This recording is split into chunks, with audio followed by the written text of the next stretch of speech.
Assalamualaikum warahmatullahi wabarakatuh. Hari ini kita akan mengulas kembali tentang materi pengadaan pegawai yang sebelumnya sudah dijelaskan oleh kelompok 5. Kelompok 5, Ravelio, Iren, Liva, sama Maria ya. Mereka terpisah jadi dua golongan. Yang Iren sama Ravelio udah presentasi minggu lalu, sedangkan Liva dan Maria sudah presentasi hari Rabu kemarin ya. Oke. Di dalam materi pengadaan kepegawaian ini ada subtema. Yang pertama itu ada pengertiannya, ada tahapan atau prosedurnya, kemudian ada pengadaan PNS, dan yang terakhir itu rangkuman. Nah, untuk yang pertama kita lihat dulu pengertiannya. Apa sih pengertian dari pengadaan pegawai? Nah, bisa kita lihat di sini. Pengadaan pegawai itu adalah kegiatan mengisi formasi yang diperlukan yang pada umumnya disebabkan adanya pegawai yang berhenti, pensiun, meninggal dunia, atau demi perluasan organisasi. Nah, jadi kegiatan pengadaan pegawai ini dilakukan sesuai dengan kebutuhan. Nah, baik mutunya, jumlahnya, maupun kompetensi dari jabatannya sendiri. Pengadaan pegawai di perusahaan atau organisasi swasta itu biasanya menjadi tugas dan tanggung jawab bagian kepegawaian. Bagian kepegawaian ini itu biasanya disebut bagian personalia, bagian SDM ya, sumber daya manusia, atau HRD, Human Resource Department. Nah, jadi walaupun penyebutannya itu berbeda-beda, tapi tugas pokok dan fungsinya itu sama, yaitu menyelenggarakan pengelolaan pegawai ya, termasuk pengadaannya. Nah, kalau misalnya di organisasi swasta itu dilakukan secara mandiri ya, penyelenggaraan pengadaannya itu mandiri. Jadi prosesnya itu bisa berbeda antara satu sama yang lainnya. Nah, namun untuk pengadaan PNS itu dilakukan secara nasional ya, oleh pemerintah, seperti itu. Kemudian ada tahapannya. Nah, tahapan atau prosedur pengadaan pegawai itu ada 4 ya.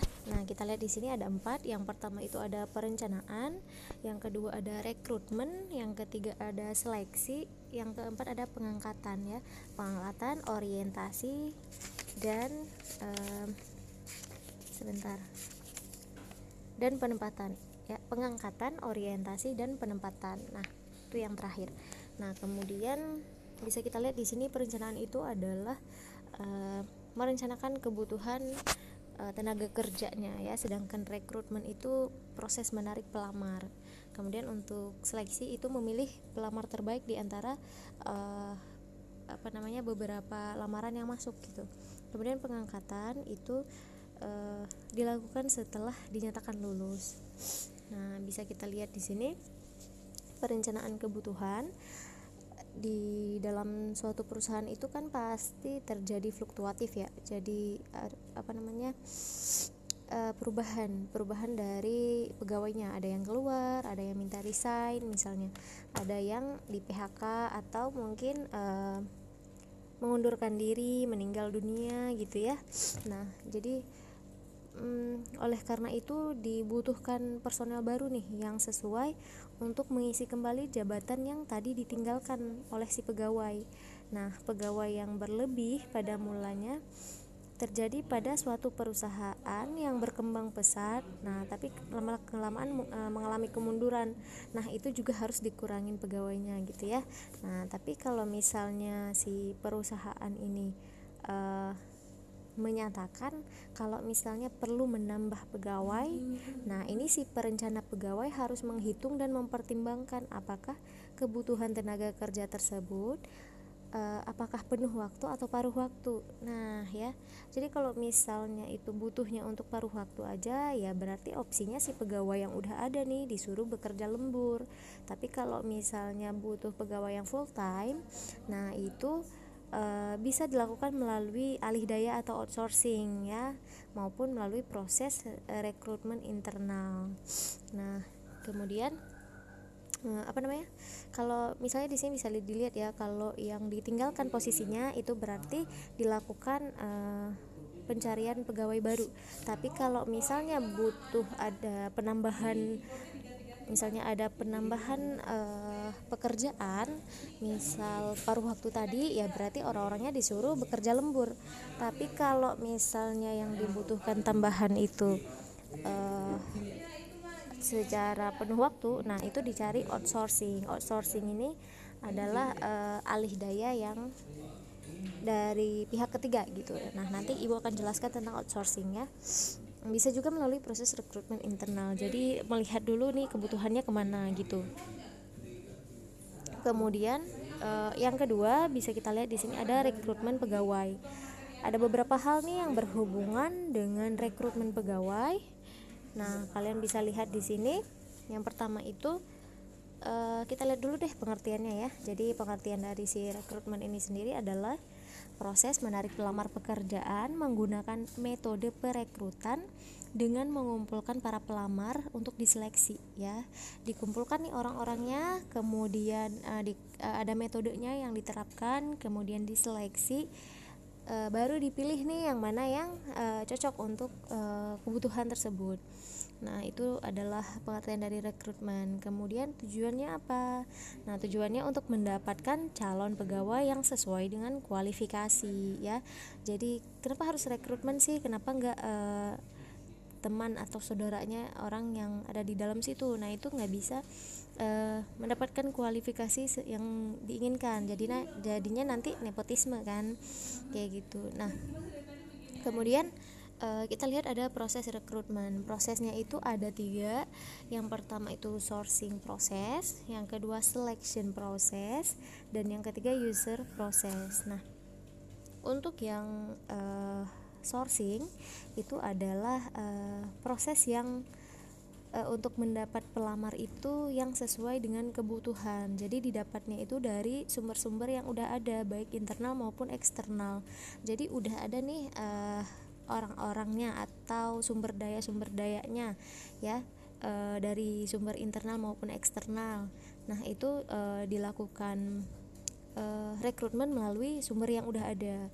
Kemudian yang kedua itu ada selection. Nah, kalau yang selection ini proses menyaring pelamar dan menjadikannya kandidat yang sesuai dengan kriteria yang ditentukan. Jadi di dalam proses seleksi ini ada tes psikologi, ada wawancara psikologi, ada tes teknis, dan tes keterampilan. Nah, kemudian yang ketiga ada user proses. Untuk user proses ini dia itu proses mencari orang yang tepat sesuai dengan posisi yang tersedia ya, yang diperoleh dari kandidat yang lolos seleksi. Tahapannya itu ada wawancara, ada tes kesehatan, ada administrasi, ada orientasi karyawan baru ya, seperti itu. Nah, jadi di dalam proses rekrutmen ini ada beberapa hal juga nih yang perlu mendapatkan perhatian khusus. Nah, seperti yang tadi Ibu jelaskan sebelumnya, ada nepotisme ya. Nah, jadi ada 2 hal nih dalam proses rekrutmen. Yang pertama nepotisme sama diskriminasi. Jadi kita itu tidak baik untuk melakukan rekrutmen terhadap anggota keluarga, kroni maupun teman separtai, sesuku dan seagama ya. Jadi itu tujuannya untuk menghindari perilaku yang tidak etis, koruptif, dan penyalahgunaan wewenang dalam perusahaan.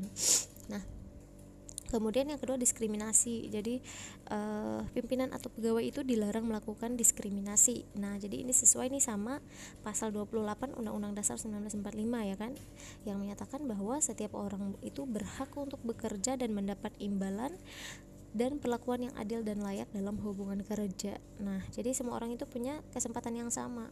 Jadi tidak boleh ada diskriminasi maupun tidak menerima keragaman yang misalnya rasis ataupun misalnya membeda-bedakan antara satu golongan dengan golongan yang lain gitu ya. Kemudian yang kedua itu ada metode rekrutmen. Metode rekrutmen itu ada 2, metode yang tertutup sama yang terbuka ya. Nah, untuk yang terbuka ini adalah metode penarikan pegawai yang diinformasikan secara luas kepada masyarakat dengan cara memasang iklan baik di media massa, cetak ataupun elektronik. Misalnya kalian sering kan ngelihat lowongan di Instagram, yang Instagram itu nanti dia dapatnya dari web. Nah, nanti kalian diarahkan ke web, baru nanti ke situs langsung dari si perusahaan, kan kayak gitu. Jadi iklannya itu merambat. Nah, sedangkan untuk yang metode tertutup itu metode penarikan pegawai yang hanya diinformasikan kepada para pegawai atau orang tertentu. Nah, ini bisa kalian lihat contohnya misalnya kayak guru KKI ya. Itu untuk untuk guru KKI, guru kontrak yang dikontrak sama pemerintah itu sering kali yang dikasih lowongan itu hanya orang-orang tertentu gitu, hanya orang-orang yang masuk ke dalam lingkaran orang-orang yang berada di dalam hal itu gitu. Jadi walaupun terlihatnya seperti melakukan metode terbuka, tapi nanti yang dilakukan adalah nepotisme ya gitu. Nah, kemudian yang ketiga ada sumber rekrutmen. Nah, sumbernya itu ada dua, sumber internal dan eksternal. Untuk yang sumber internal sendiri itu pegawai yang akan mengisi lowongan pekerjaan itu diambil dari perusahaan tersebut dengan cara memindahkan atau memutasi pegawai. Jadi kalau sumber internal itu orang-orangnya itu udah ada di dalam, tapi pas posisi jabatan ini kosong ya orang yang di bawah itu yang dimasukkan ke posisi kosong itu gitu. Nah, itu biasanya lebih efektif karena perusahaan udah tahu nih kompetensinya dia gitu ya. Seperti itu. Jadi tinggal mengembangkan, nggak perlu orientasi lagi dan sebagainya. Nah, kalau yang kedua ini sumber eksternal. Jadi yang ngisi jabatan ini dari sumber-sumber tenaga kerja di luar organisasi gitu, yang direkrut melalui iklan, internet, headhunter, perusahaan alih daya atau outsourcing. Nah ya kan, perusahaan pengerah tenaga kerja, kantor penempatan tenaga kerja, job fair atau bursa kerja khusus. Nah, yang sumber eksternal ini kalian bisa lihat misalnya banyak kayak Kaliber, kemudian Job ID, ataupun misalnya banyaklah perusahaan-perusahaan yang looking for untuk si pegawai ini ya. Jadi bisa sebagai outsourcing, entah yang penyedia tenaga kerja. Misalnya kalian lihat TKI dan TKW itu kan punya organisasi atau lembaga khusus yang menampung orang-orang itu, terus nanti baru disebarkan bagi yang membutuhkan kayak gitu. Nah, itu sumber eksternal ya. Kemudian ada kendala rekrutmen. Nah, kendala rekrutmen ini ada banyak hal kendalanya. Jadi yang pertama itu besaran gaji. Nah, jadi kalau besaran gajinya itu kecil pasti pelamarnya dikit ya. Kalau misalnya besaran gajinya gede itu pasti yang mau masuk tuh banyak. Kemudian ada status kepegawaian. Status kepegawaiannya misalnya apakah dia pekerja part-time, honorer gitu ya. Nah, itu pasti dikit yang mau ngelamar. Sedangkan kalau misalnya pegawai tetap itu banyak yang mau ngelamar.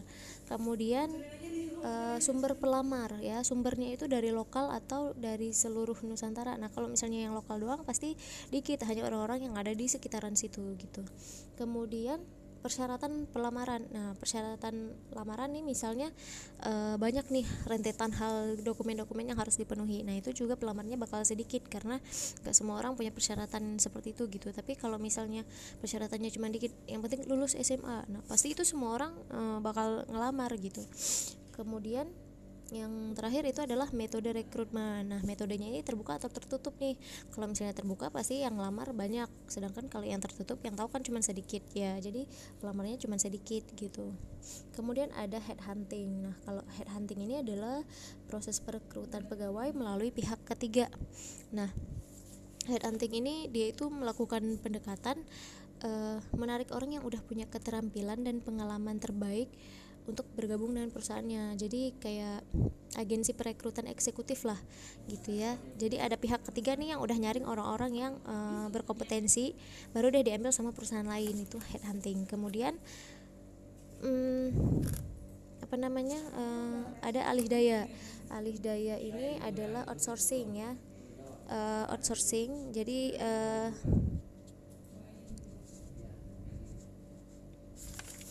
Jadi dia itu mengalihdayakan sumber-sumber perusahaannya kepada pihak ketiga dengan tujuan mempertahankan keuntungan dan keunggulan kompetitifnya. Jadi tenaga kerja yang dia punya nih dia kasih kepada si mitranya gitu ya. Jadi nggak perlu tuh yang namanya rekrutmen seperti itu. Dia hampir mirip sama headhunting, cuman bedanya headhunting ini dia orang-orang yang punya keterampilan dan pengalaman terbaik gitu. Kemudian ini belum oke. Karena keterbatasan waktu berarti untuk yang slide seleksi, slide 9 dan seterusnya akan dilanjutkan pada pertemuan selanjutnya ya. Oke, terima kasih. Jangan lupa untuk cantumkan komen nama kalian di bawah untuk ibu lihat siapa yang sudah menonton dan tidak. Oke, terima kasih. Assalamualaikum.